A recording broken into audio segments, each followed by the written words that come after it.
to welcome one of our new members, Alan McCullough, to introduce our guests and visiting Rotarians. Good afternoon, President. Fellow Rotarians, please introduce our guests, Michael and Jean Leyland, guests of Marley Sanchez. Michael has written a beautiful book about Vancouver, the history of Vancouver Island, and he's going to be our guest speaker. It's going to be fabulous. Andrew Hugh is a guest of Clark Lawrence. Katie Cord is a Rotary Dec, and Brian LePic is a guest of John McKenzie. Thank you. President Ali, fellow Rotarians, dear guests. Michael Leyland was born and educated in England and trained as an officer and a map maker in the Royal Engineers, serving for 7 years. He then worked on civilian survey projects in Peru, Central America, Nigeria, Mexico, and West Africa. He has lived in British Columbia for some 30 years, for the last 22 in Victoria. Michael serves as past president of the Friends of the BC Archives. He's a former president of the Victoria Historical Society and is on the committee of the Historical Map Society of BC. Please give an applause to Mr. Michael Leyland.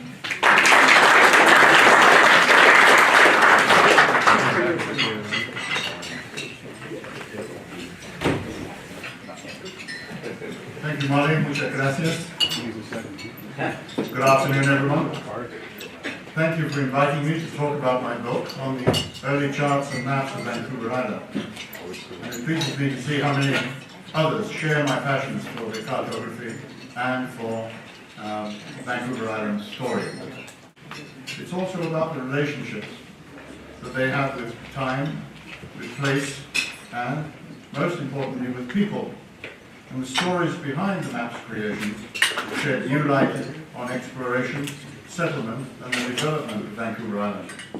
And this new perspective is a feature of all maps, but especially old maps. Here's how I put it in my introduction. Maps give us a window into the era in which they were produced, although the glass is always tinted and distorted. All maps will have been generated with intent, bias, and selectivity, and they cannot be separated from these motives. The map reader must consider who ordered and who made this map, who was the intended audience, what was going on at the time. In my 5 years in Peru, I became fascinated with the Amazon, its geography and its history, and in particular, I wondered, how on earth did they manage to map that? I took a year off to write a book about it, but I couldn't find a publisher for the manuscript. Nevertheless, my passion for the broader study of early mapping persisted. Just before coming to Victoria, I've been helping a project by the Historical Map Society to list all the maps and charts of BC up until 1872. And there I met Derek Hayes, now the author of a number of historical atlases, and Derek suggested that I tackle the cartographic history of my new home. There then followed a hiatus in the British interest in the region for half a century, until the Hudson's Bay Company decided to relocate from Fort Vancouver to when they selected Fort Victoria. And the British government tasked the company with colonizing the island. And in order to ensure their control of the territory, they had to attract British settlers. And for this, they needed reliable maps and charts. They recruited their own surveyors, Grant, and Pemberton, and Pearce, and called on help from the Royal Engineers and the Royal Navy. The body of my book discusses about 120 maps made from between the middle of the 16th century up to the start of the First World War. So, here it is, after 8 years gestation, the land of Heart's Delight. So I trust you'll find the book provides a fresh perspective on the wealth of the history of our island home and makes good reading as well. Rotary is having a Christmas raffle. So we have 4 hampers. One's valued at over $300 and the others are about $160+ worth. We've got tickets to Butcher Gardens, brewery tour, and loads of other really fantastic prizes in the hampers. It's $5 a ticket or $10 for free tickets. If you would like to buy a ticket, come and speak to me. I will gladly sell you one. All the proceeds are going to go to the BC Children's Hospital and to the John Michael Foundation. Thank you. Christmas lunch tickets. So our Christmas lunch is December 18th. You must buy your tickets in advance. And you can get them today after the meeting, and your last chance is next week. I'd like to read a letter, and this is pretty special. This letter is from the Prime Minister's office, the Prime Minister of Canada.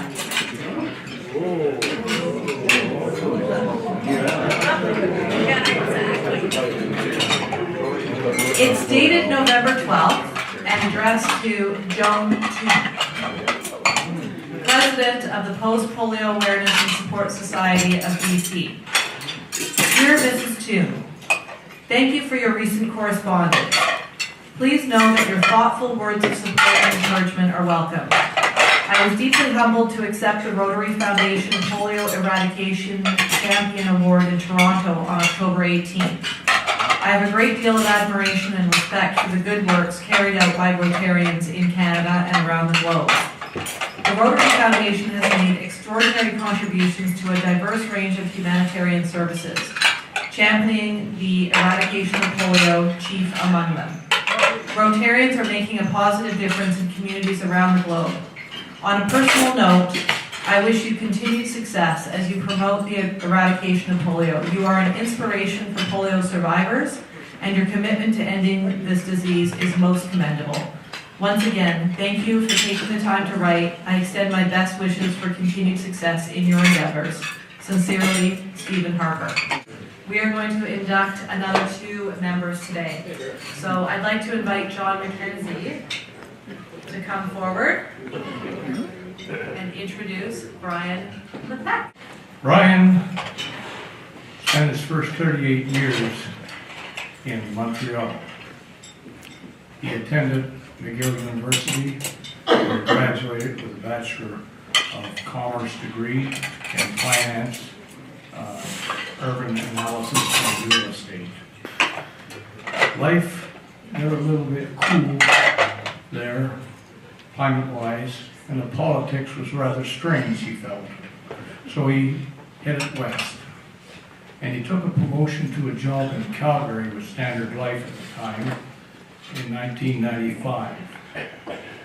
And after 2 cold winters there, he said, hey, this is enough of this nonsense, and headed further west, and landing up here in Victoria in 1998. President Alley, I present to Brian. So now I'd like to ask Paul Latour to come forward. And I'm actually introducing Paul to the club.